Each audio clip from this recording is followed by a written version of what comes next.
friends and revolutionaries, and hail to the king, baby. We're going to keep on going with the NECA Cult Classics, the NECA Cult Classics light versions. Don't forget, this is the light versions. And we're taking a look at the Army of Darkness Medieval Ash, which I always thought was a little redundant. It was from Army of Darkness, just call him Ash. You know, it was Evil Dead 2, you could call him Medieval Ash because of the, him showing up at the ending, but I don't know. I thought Medieval Ash was just a little redundant, that's all. But yeah, you know who they're talking about. They're talking about Bruce Campbell in a blue shirt with the with his well, we'll get to all this. But yeah, we're taking NECA Cult Classics, NECA, the National Entertainment Collectible Association Real Toy Series, Cult Classics, Army of Darkness. Great movie, great movie. One of the reasons why I really wanted to get to this, if I don't get to my other NECA Cult Classics this year, at least I wanted to make sure I got to Ash. Just too cool a figure. I'm such a fan of the movie that I really, really want to get this one done. But on the back, there is that picture of Bruce Campbell there, which is just a phenomenal picture. It looks great.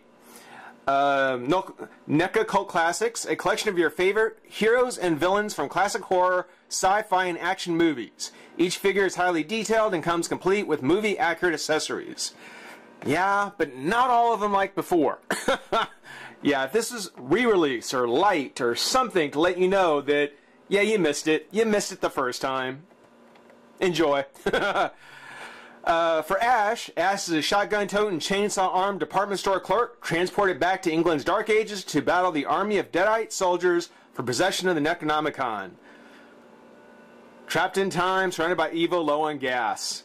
That was such a great tagline. That's a great tagline. Medieval Ash. Very cool. Medieval Ash. Medieval Ash. Other figures that are in the... well, that were released, I guess re-released, were The Silence of the Lambs with Hannibal Lecter. I did get this one. Michael Myers from Halloween. I got this one too. Here's Ash, which we're getting to now. And the Bunny from Donnie Darko. They didn't have this one, so I didn't get it. So if we don't get to these two by the end of the month, maybe next year when I do them, maybe I'll have the Donnie Darko by that time too. Who knows? But Ash, again, Ash, had to get to him. Had to get to Ash. Packaging, just the blister packaging, got the Army of Darkness logo, has the castle backdrop. You know, not nearly like what the original packaging was like, but who cares? Let's get him out of the pack and have some fun. Be right back. Alright, baby. We got Ash out of the pack, and two things I'm going to talk about right up front, because it's going to be noticeable. First, as I said with the Jason Voorhees figure, being that these are re-releases, they don't come with bases. And Ash really needs a base. Considering how badly this figure stands on his own, it's amazing to me that NECA decided to re-release him without some kind of base. Even something generic.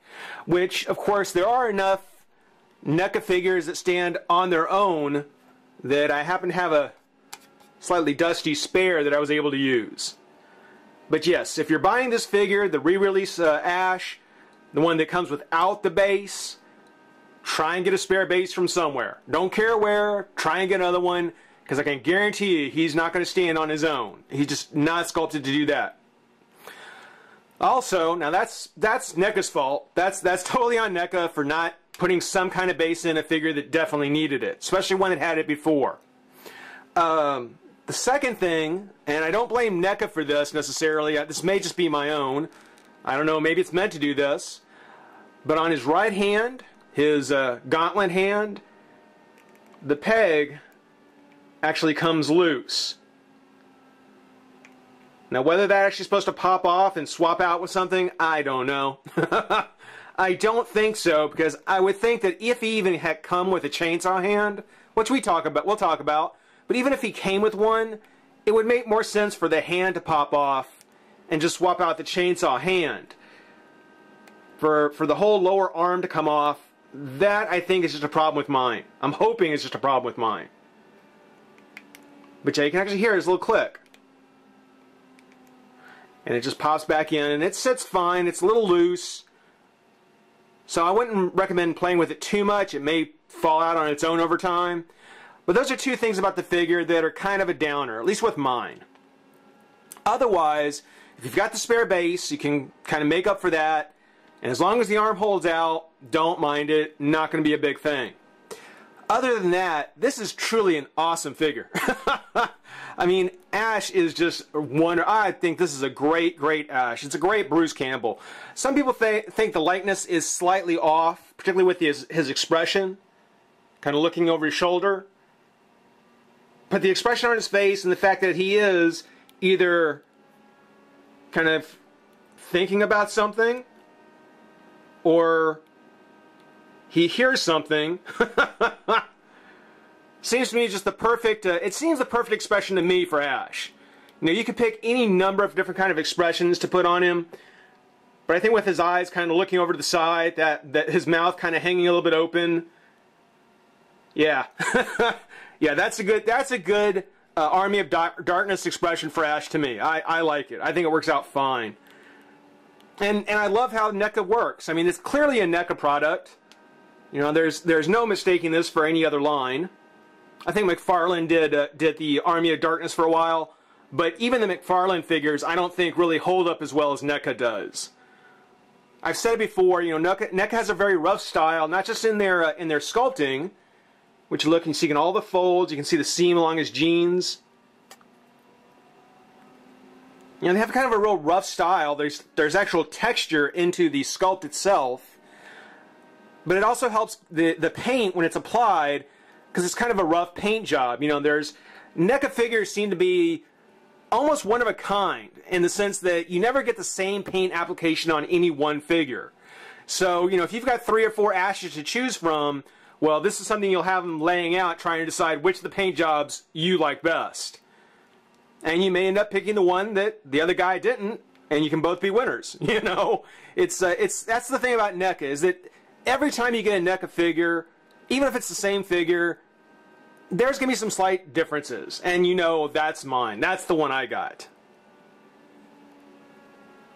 But that looks really great. Looks really great. Again, you know it's the medieval Ash with the blue shirt and the gray cape. Again, got his gauntlet hand.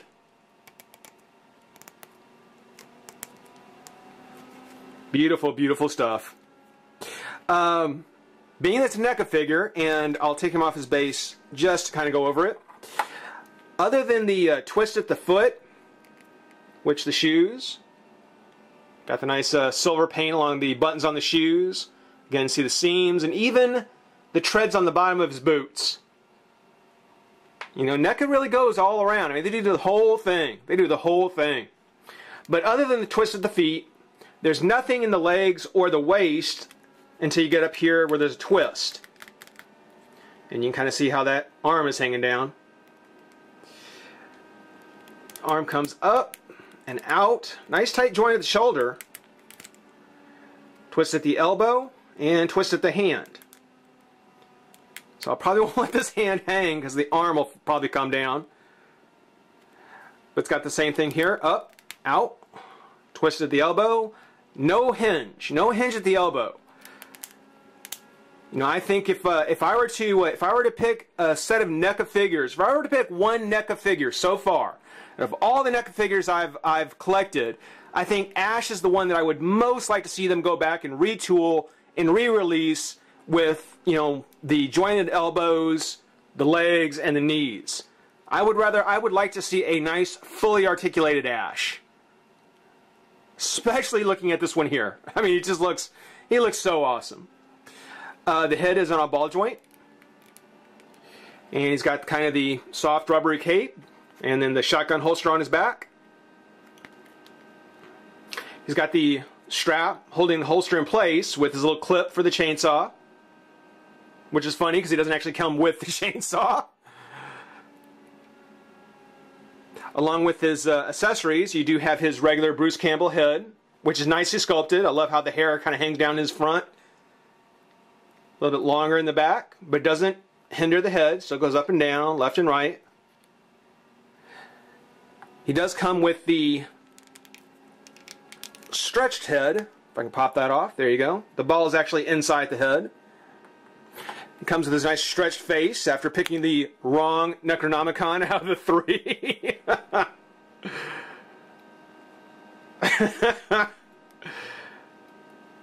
I thought that was a cool effect too. I mean, I don't remember what year it was released, but I thought it was a cool effect that they had him with the stretched face. He would shake his head. It would get a little bit smaller, and then fine, you know. But yeah, I mean, it would be kind of cool if they had each of the stages. It might be a little bit too much, but yeah, just having the one stretched face, the long nose. Oop, focus. Even stretched out the cuts that he has on his face. You know, if you look at the cuts that are on the head here, you can see he's got the one right under his eye.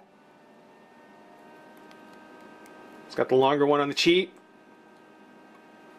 So yeah, they went through and even stretched that out. And I think he's got the expression we'd all have if we had that experience and he's sucked into the book. Again, he doesn't stand. I can try. But really, yeah, he's not going to stand on his own. So really have to find a spare base.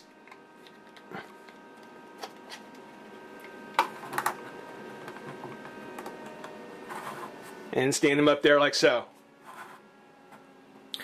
He comes with his, the Necronomicon, just one of them, bound in leather skin, or in human skin. That's right, human skin. That was from part 1. I should remember that. It's got a nice, great little detail work. Kind of see the eyes, the mouth. When he picked the second book and it attacked him, I kept thinking, you know, I wouldn't be a bit surprised if that could have been the inspiration for the Monster Book of Monsters on the Harry Potter movie, where Harry had to fight his book. You know, not to say that Rowling is a Evil Dead fan, but maybe. But yeah, you can see the pages. Not a bad little accessory, actually, for the way for what it is. Just a little piece of plastic. And then, of course, we've got his boomstick. That's right. His Remington 12 gauge with the chestnut stock, $109.95 at the sporting goods section. Blue steel hair trigger. I remember in the second one, when he got his chainsaw hand, he actually sawed off the shotgun. So I don't know if this was supposed to be the same gun or not. If there was a second gun, I don't remember from part 2. But yeah, I remember he actually sawed the gun off when he got his chainsaw hand, and now he's got the full barrel. But it can actually go either in his hand, like, well,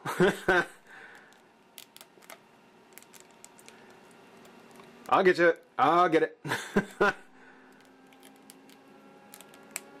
I'll get it. Okay, if this turns out to be a 20-minute video, this is probably where most of it's coming from, okay? Come on, get in there. Okay, maybe not. Maybe not. There you go. There you go. Not gonna get into the, not gonna get the finger in there, but get you the point. You get the point. There you go. So he's holding his boomstick. And you know what? Let's go ahead and pop the regular head back on there. So yeah, you can have him with his boomstick. Again, looking a little concerned about what might be around there. Or if you wanted to, you could take the gun out of his hand and then stick it in the holster on his back. Which, chances are, that's how I have him displayed right like that. Very, very cool.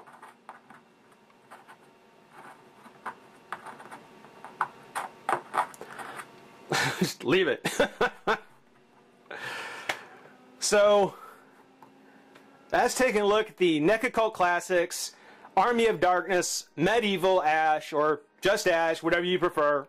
Hope you enjoy watching. Rate, comment, subscribe, join the revolution. We'll see you soon. Bye-bye.